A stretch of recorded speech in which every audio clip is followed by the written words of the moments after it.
तो नमस्कार दोस्तों, आज हम बात करेंगे Crompton Greaves consumer electrical limited company के बारे में, जो कि इंडिया की एक लीडिंग कंज्यूमर गुड्स की कंपनी है।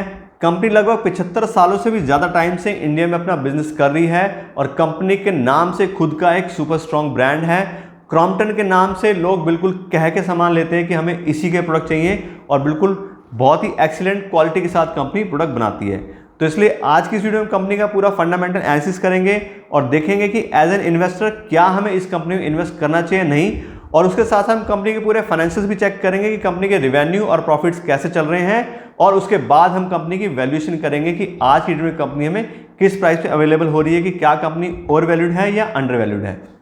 दोस्तों, अगर हम बात करें कंपनी की Crompton Greaves consumer electrical limited, तो ये कंपनी 2016 में जो अपनी पहले पुरानी कंपनी थी क्रॉम्पटन ग्रीव्स लिमिटेड, उसके डी मर्जर के बाद बनी है। कंपनी ने अपने कंज्यूमर गुड्स बिजनेस को और दूसरा जो कंपनी का पावर एंड इंडस्ट्रियल सिस्टम्स का बिजनेस था उसको अलग अलग कर दिया है, और अब ये दो नई कंपनियां बिल्कुल इंडिपेंडेंट कंपनियां बन गई हैं। एक कंपनी है Crompton Greaves consumer electrical limited और दूसरी है CG power and industrial solution limited, जो कि पावर जनरेशन और डिस्ट्रीब्यूशन का काम करती है।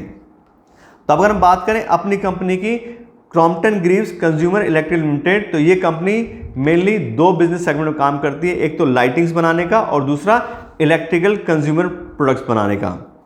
अगर हम बात करें कंपनी के डिटेल प्रोडक्ट पोर्टफोलियो की, तो कंपनी बहुत सारे अलग अलग टाइप के प्रोडक्ट्स बनाती है। सबसे पहले है फैंस। कंपनी बहुत सारे टाइप्स के अलग अलग फैन बनाती है, उसमें सीलिंग फैंस हैं, टेबल फैन हैं, वेंटिलेटिंग फैंस हैं और हैवी ड्यूटी एग्जॉस्ट फैंस भी कंपनी बनाती है। उसके अलावा इंडस्ट्रियल फैंस जो होते हैं वो भी कंपनी बनाती है। उसके बाद नेक्स्ट जो कैटेगरी है वो है वाटर पंप्स। वाटर पंप्स में कंपनी बिल्कुल क्लियरली मार्केट लीडर है। इसके अंदर कंपनी रेजिडेंशियल पंप्स बनाती है, एग्रीकल्चर पंप्स बनाती है और सोलर पंप्स भी कंपनी बनाती है। उसके बाद नेक्स्ट आ गया अप्लाइंसेज। अप्लाइंसेज के अंदर company water heater, air cooler, mixer grinder और बहुत सारे किचन के जो अप्लाइंसेज होते हैं वो भी कंपनी बनाती है। लाइटिंग की हम बात करें तो कंपनी लाइटिंग के अंदर एलईडी लैंप्स बनाती है, पैनल्स हैं, स्ट्रीट लाइट्स है, फ्लड लाइट्स है, इंटीरियर लाइटिंग्स हैं, ये सारे प्रोडक्ट भी कंपनी अपने इस पोर्टफोलियो में बनाती है। और जैसा आपको बताया, कंपनी डोमेस्टिक पंप्स में और फैंस में बिल्कुल क्लियरली मार्केट लीडर है और स्ट्रीट लाइटिंग में भी कंपनी के पास बहुत ही बढ़िया मार्केट शेयर है।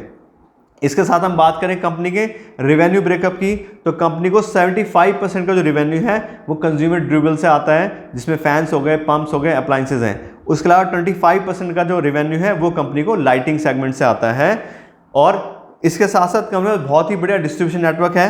अगर हम बात करें कंपनी के प्रोडक्ट की, तो जितने भी इलेक्ट्रिकल गुड्स की दुकानें हैं 60% से ज़्यादा दुकानों में आपको क्रॉम्पटन ग्रीव्स के प्रोडक्ट्स मिल जाएंगे। उसके अलावा कंपनी काफ़ी अपनी अच्छी अप्रोच कर रही है रूरल एरिया में अपनी और ज़्यादा प्रेजेंस बनाने के लिए।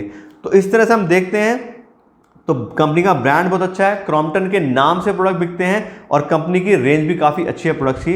तो प्रोडक्ट वाइज हम क्लियरली कंपनी को कह सकते हैं कि कंपनी बहुत ही स्ट्रॉन्ग एक कंपनी है। तो दोस्तों, अभी तक तो बात हुई कंपनी के प्रोडक्ट पोर्टफोलियो के बारे में और कंपनी के ब्रांड के बारे में।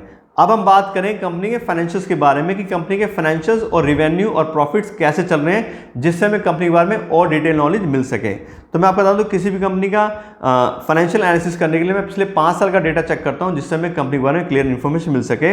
और यहाँ पे जो सबसे पहला पैरामीटर हम चेक करते हैं वो है रेवेन्यू। आप देखोगे 2017 से लेके 2021 तक लगातार हर साल कंपनी के रेवेन्यू इंक्रीज हुए हैं।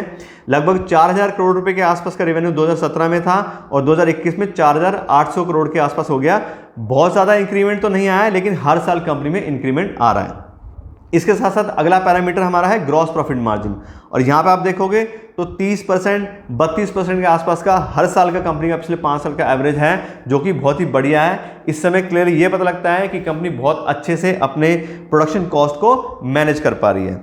फिर अगला हमारा जो पैरामीटर है वो हो गया operating profit margin. Operating profit margin में देखोगे तो 13%, 14% का पिछले 5 साल से कंपनी काफ़ी अच्छे से मैनेज कर पा रही है, जबकि सब चीज़ों की कॉस्ट इंक्रीज होती है, इन्फ्लेशन आती है, सब चीज़ आते हैं, फिर भी अगर कंपनी इतना अच्छा ऑपरेटिंग प्रॉफिट मार्जिन जो मेंटेन है वो कर पा रही है, सब लोग क्या है कि कंपनी सब चीज़ें अच्छे से मैनेज करती है, अपने प्राइसेस भी कंपनी ठीक रख पा रही है, तभी कंपनी को इतना अच्छा मार्जिन मिल रहा है। उसके अलावा नेक्स्ट हमारा पैरामीटर हो गया फ्री कैश फ्लो। मैं आपको बता दूं, नेट प्रॉफिट की जगह मैं फ्री कैश फ्लो पे कंपनी को जज करना ज़्यादा पसंद करता हूं, क्योंकि फ्री कैश फ्लो में ज़्यादा बेटर इन्फॉर्मेशन पर दे पाता है। फ्री कैश फ्लो से हमें ये पता लगता है कि ठीक है कंपनी ने पैसा कमाया भी है, उसको एनकैश भी करा है और सारे खर्चे करने के बाद भी कंपनी के पास पैसा अवेलेबल है। यही एक कंपनी का पॉजिटिव साइन है कि ऐसा नहीं कंपनी ने पैसा कमाया और वापस उसको बार बार अपने बिजनेस में लगाना पड़ गया। तो यहाँ पे हम देखेंगे तो 2017 में कंपनी के पास में 300 करोड़ रुपए के आसपास का फ्री कैश फ्लो अवेलेबल था और 2021 में 800 करोड़ रुपए के आसपास है और हर साल कंपनी के पास में positive free cash flow available है, जो कि बहुत ही बढ़िया साइन है। इसके अलावा नेक्स्ट पैरामीटर हमारा हो गया डेट बाय इक्विटी रेशो। इस रेशो से हमें यह पता लगता है कि कंपनी खुद का पैसा कितना इन्वेस्ट करके बिजनेस कर रही है और कंपनी लोन कितना लिया है, क्योंकि अगर कंपनी लोन ज़्यादा लेगी तो इंटरेस्ट ज़्यादा पे करना पड़ेगा और अगर इंटरेस्ट टाइम से पे नहीं हो पाता है तो बहुत ज़्यादा कंपनी को प्रॉब्लम आ सकती है। तो यहाँ पे हम देखते हैं तो debt by equity ratio company का आ रहा है 0.15, यानी कि लगभग 15% के आसपास कंपनी के पास डेट है, बाकी सारा खुद का पैसा है। और ये भी बहुत ज़्यादा डेट नहीं है, लेकिन फिर भी अगर कोई भी कंपनी डेट होल्ड करती है तो हम नेक्स्ट जो पैरामीटर चेक करते हैं वो होता है इंटरेस्ट कवरेज रेशो, कि कंपनी का जो भी इंटरेस्ट पेमेंट बनता है उसके अगेंस्ट कंपनी को कितना पैसा अवेलेबल है उसको कवर करने के लिए। तो यहाँ पे हम देखते हैं तो 23 टाइम्स पैसा कंपनी के पास अवेलेबल है, जितना भी साल में उनको इंटरेस्ट पे करना पड़ता है उसको 23 टाइम पैसा कंपनी के पास ऑलरेडी अवेलेबल है, तो इसलिए इंटरेस्ट के कोई खास बर्डन कंपनी को नहीं आने वाला है। और नेक्स्ट हमारा पैरामीटर है रिटर्न ऑन इक्विटी, कि जो भी इन्वेस्टर कंपनी के साथ पैसा इन्वेस्ट करते हैं कंपनी उस पैसे को कितना प्रॉफिट जनरेट कर पाती है। तो यहाँ पे हम देखते हैं तो लास्ट ईयर का कंपनी का रिटर्न इक्विटी है 36%, जो कि बिल्कुल एक्सीलेंट है, क्योंकि 15% या उससे ज़्यादा अगर कंपनी का होता है तो उसको अच्छी कंपनी माना जाता है। ये तो लगभग डबल से भी ज़्यादा हो गया, तो ये बहुत ही पॉजिटिव साइन है कंपनी का। उसके अलावा सिर्फ लास्ट ईयर की बात नहीं है, पिछले 5 साल का भी अगर आप डेटा देखोगे तो 42% का बहुत ही बढ़िया कंपनी का रिटर्न ऑन इक्विटी है।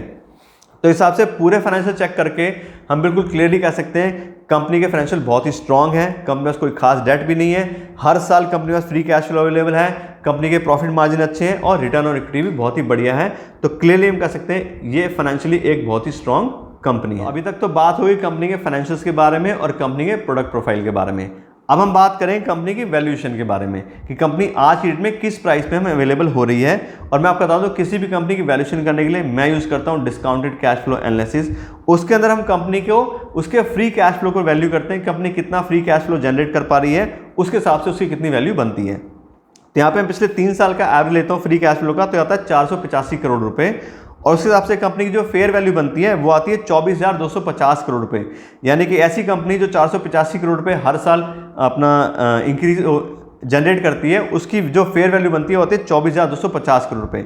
और इसको हम पर शेयर वैल्यू में निकालते हैं तो 383 रुपये पर शेयर कंपनी की फेयर वैल्यू आती है। यानी कि अगर हम 383 रुपये के हिसाब से क्रॉम्पटन ग्रीव्स इलेक्ट्रिकल कंपनी में इन्वेस्ट करेंगे तो हम कंपनी को फेयर वैल्यू पे खरीदेंगे कि ठीक है कंपनी इतना कैश जनरेट करती है तो उसके हिसाब से इतनी उसकी वैल्यू बनती है। लेकिन फिर वही बात है कि जो भी हमने डेटा चेक किया है, जो भी चीज़ें चेक की हैं वो क्या है, वो सब पास्ट रिकॉर्ड है। और दूसरा क्लियरली कोई नहीं बता सकता कि कंपनी की फेयर वैल्यू एग्जैक्टली कितनी आती है। तो उसके लिए वॉरेन बफेट हमेशा बोलते हैं कि किसी भी कंपनी अगर हमने इन्वेस्ट करना है तो हमें हमेशा मार्जिन ऑफ सेफ्टी के साथ इन्वेस्ट करना चाहिए। मार्जिन ऑफ सेफ्टी का मतलब क्या होता है कि कंपनी की जो भी फेयर वैल्यू है उसके 50% में हमें कंपनी को खरीदने की कोशिश करनी चाहिए, चाहे हमें उसके लिए बहुत सारे टाइम पे वेट करना पड़े या हमें दूसरी कंपनियां खरीदने पड़े, उसमें कोई प्रॉब्लम नहीं। लेकिन अगर हम पूरे पैसे देके कंपनी को खरीदेंगे तो बहुत ज़्यादा रिस्क हमारा हो सकता है। तो मार्जिन ऑफ सेफ्टी में क्या आ गया 50% ऑफ द फेयर वैल्यू। तो मार्जिन ऑफ सेफ्टी के हिसाब से यहाँ जो कंपनी का प्राइस बनेगा वो आएगा 192 रुपीज़ पर शेयर। यानी कि अगर हम 192 रुपीज़ पर शेयर के हिसाब से कंपनी इन्वेस्ट करेंगे तो हम काफ़ी हद तक जो अपना रिस्क है उसको पहले से ही मैनेज कर लेंगे। तो ये तो कि हमारी बात कि हम किस प्राइस पे कंपनी में इन्वेस्ट करना चाहते हैं।